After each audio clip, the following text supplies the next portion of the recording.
there, Dori Soukup here, founder of InSPAration Management, here to share with you another question of the week. This week's question came to us from Jackie from California. Jackie's asking, I have a friend who is very close who just graduated from aesthetic school. Is it a good idea to hire friends in my business? Don't do it, Jackie. Don't do it. I'm just joking. Oh, that's a really interesting question, because sometimes it's really not a good idea to mix friendships and work. It's better to keep them apart. I can understand the resistance, and I know you want to be nice to your friend and all that goes along with it.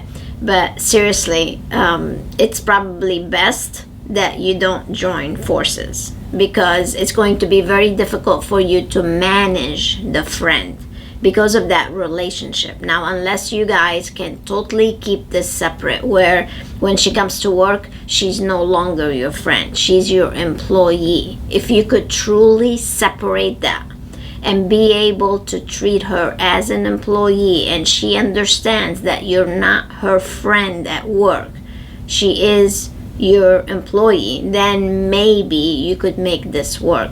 But it really needs to be discussed in detail and outlined clearly with a position description, a commitment agreement, all the things that we teach in the employee manual and orientation manual.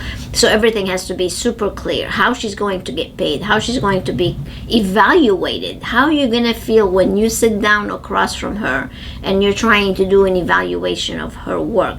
Are you going to be able to correct her actions? So I want you to picture all these situations that will come up as an employee and entrepreneur relation between you and this friend.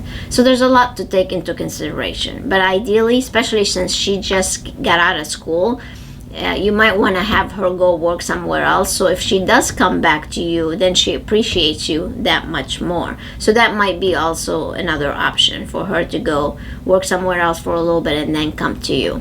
But ideally, it's always best to keep friendship and professionalism apart. That way you will always be friends, because I have seen more friendships break up because of that change or shift in the relationship dynamics. So that's how I feel about it. Hope I helped you out, Jackie. Good luck. Let us know if we can help you further. You have a question? Make sure you write to us to info@inspirationmanagement.com. Until next time, stay inspired.